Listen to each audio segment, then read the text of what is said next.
त्याही परिस्थितीमध्ये मोर्चा निघणार आणि मी आपल्याला हात जोडून विनंती करतो, तुम्ही फाईट नाही केले. मी एका व्हिडिओमध्ये बघत होता की इम्तियाज जलीलच्या नेतृत्वात नाही, 38 वर्षाच्या एक माणसाने ज्याचे 22 लाख रुपये आदर्शमध्ये फसलेले होते आणि ते इतकं निराश झालं होतं की त्याला वाटलं होतं की आता पैसे मिळणार नाही. पण काही हरामखोर लोक याच्यामध्ये घुसलेले आहे आणि त्यांना संरक्षण कोण देत आहे. आपल्याला रस्त्यावर येऊन आपल्याला एक लढाई उभी करण्याची आवश्यकता. सहकार क्षेत्रातला झोल आहे, सहकार क्षेत्रामध्ये हे झालेला हे भ्रष्टाचार आहे. मग सहकार मंत्री कोण होते महाराष्ट्राचे.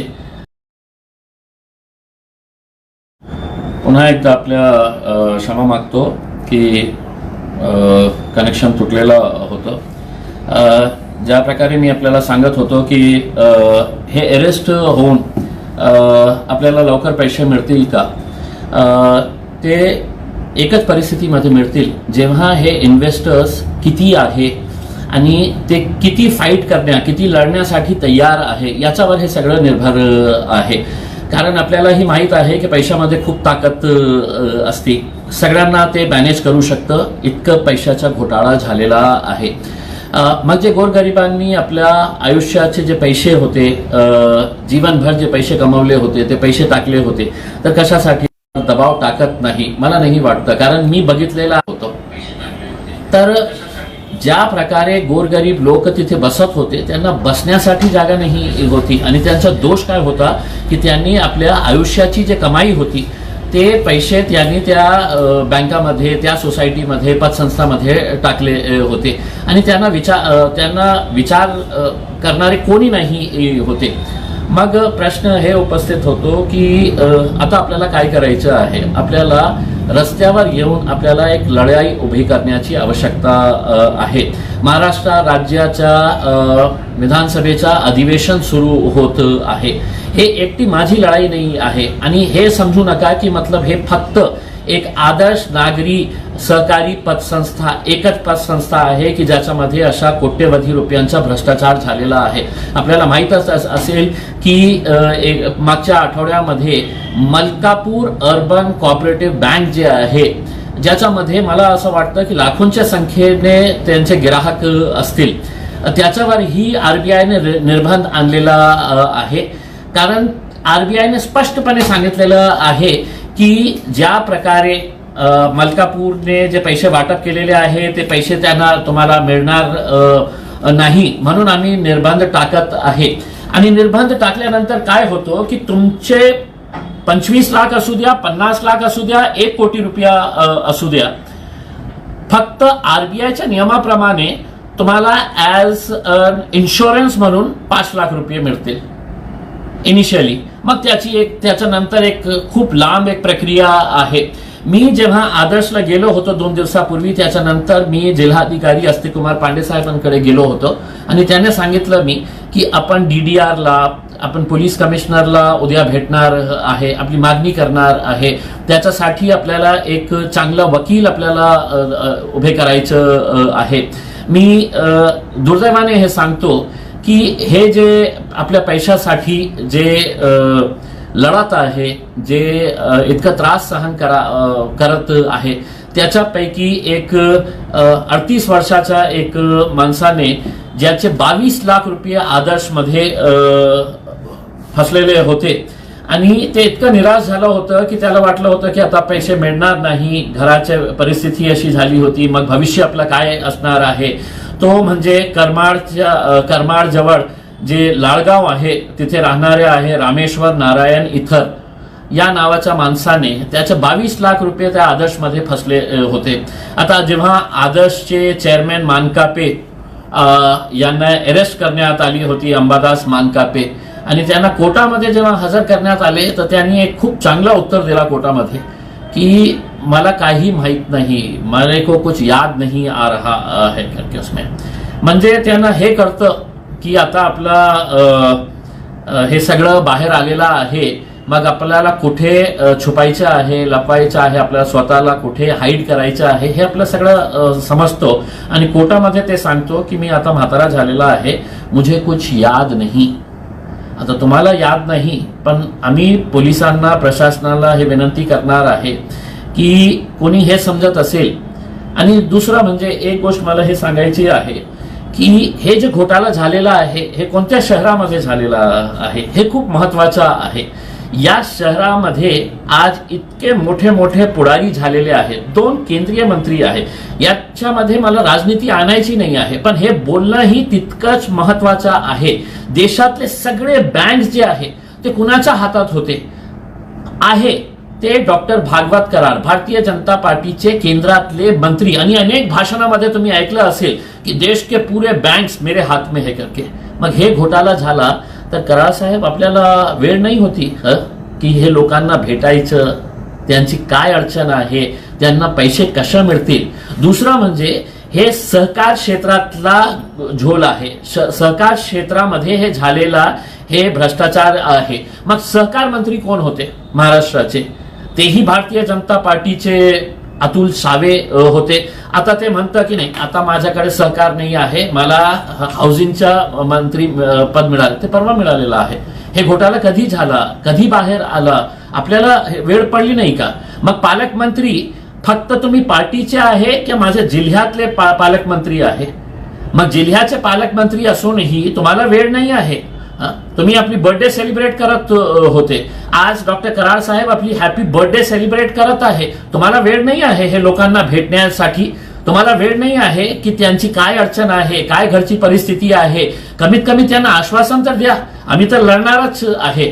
मग दुसरे सत्तार साहेब आहे, तुम्ही पण मंत्री आहे ना इकडचे. अंबादास दानवे साहेब, आपण का बोलत नाही? आपण तर विरोधी पक्षामध्ये आहे. हे मुद्दा तर तुम्ही उचलायला पाहिजे.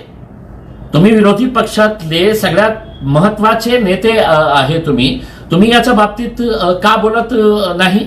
म्हणजे इतके मंत्री असूनही सुद्धा, आमदार असूनही सुद्धा हे सगळे लोक का गप्प बसलेले आहे?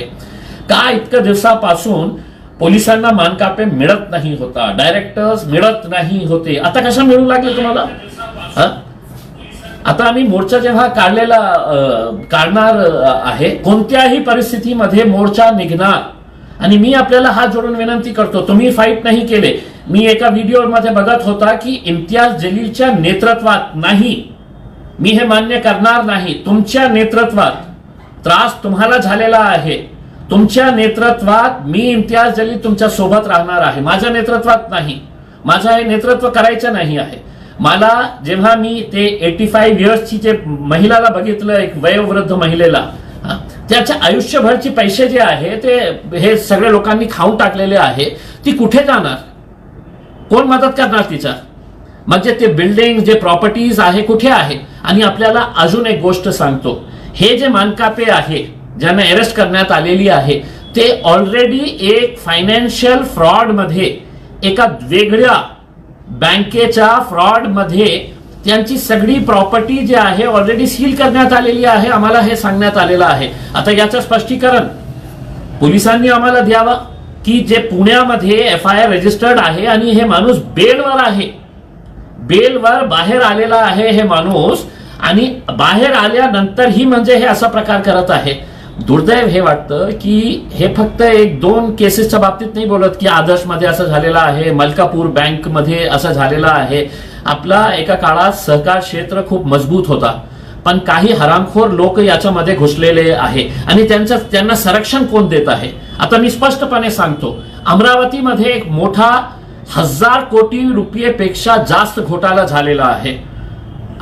अनुग्रह नावाचा एक घोटाळा झालेला आहे. ते सगळं करणारे कोण लोक आहे, कुणाचे जवळचे जे लोक आहे, कशा त्या माणसाला जे हे मिळत आहे त्यांना बेल. म्हणजे आपल्याला एक उदाहरण देतो, मी कोर्टाचा खूप आदर करतो, पण आपल्याला एक गोष्ट सांगतो की जेव्हा अशा प्रकारचे घोळ होतो, अशा प्रकारचे जेव्हा भ्रष्टाचार होतो, तर त्याच्या बाबतीत हे लोकांना कोण मदत करणार आहे? अनुग्रह ब्रोकिंग स्कॅम आहे एक अमरावतीचा. 1000 कोटी कमीत कमी असं एक अनुमान आहे, 1000 कोटी की तुम्ही पैसे द्या, आम्ही इन्व्हेस्ट करतो आणि तुम्हाला इतकं रिटर्न्स परत करतो, इंटरेस्ट इतकं देणार आणि प्रिन्सिपल तुमचं तसंच राहणार आहे करके. मग हे लोक कोण आहे आणि हे जे स्कॅम आहे त्याचे जे प्रमुख आरोपी आहे, मी जेव्हा म्हणतो की कोर्टाचा मी आदर करतो, तर सुप्रीम कोर्टाने काही दिवसापूर्वी याचा जे मेन एक्युज्ड आहे त्या मेन एक्युज्डला बेल दिली. आणि कोणत्या परिस्थितीमध्ये बेल दिली, मला लीगलमध्ये जायचं नाही, मी पुन्हा एकदा सांगतो की मी कोर्टाचा आदर करतो. पण जेव्हा या माणसाचा हायकोर्टमध्ये बेल ऍप्लिकेशन पेंडिंग होते, हायकोर्ट त्याला देत नाही होते, मुंबई हायकोर्ट त्याला बेल देत नाही होते, तो डायरेक्टली पेंडिंग असूनही सुद्धा ते सुप्रीम कोर्टला जातो आणि सुप्रीम कोर्ट म्हणतो की ते 2.5 वर्षापासून जेलमध्ये आहे, आपण त्यांनी बेल द्यायला पाहिजे. मग कोणत्या परिस्थितीमध्ये बॉम्बे पोलिसने ज्याच्या इकॉनॉमिक ऑफेन्सेस विंगने त्याच्या बाबतीत सुप्रीम कोर्टामध्ये रिप्लाय फाईल केलं होतं का? जेव्हा आपण बेल देतो तर एक प्रक्रिया आहे की पोलिसांचा से काय आहे ते आपण मागवतो आणि त्याच्या नंतर आपण बेलची प्रक्रिया पूर्ण करतो. अच्छा, अनुग्रहामध्ये असा का झालेला आहे की हायकोर्टामध्ये बेल पेंडिंग असताना हायकोर्ट देत नाही होतं म्हणून आपण डायरेक्टली सुप्रीम कोर्टला जातो. मुंबई इकॉनॉमिक ऑफेन्सेस विंग याचा से फाईल करत नाही, तरी सुद्धा एका हिअरिंग पहिली हिअरिंग आणि बेल ग्रांटेड. म्हणजे काय? आता हे आपल्याला सांगतो मी, आता भविष्यवाणी करतो. हे जे आदरणीय अंबादास मानकापे साहेब आहे, खूप कोट्यवधी रुपये त्यांनी कमावलेले आहे, तुमचे पैसे आहे त्यांनी कमावलेले आहे.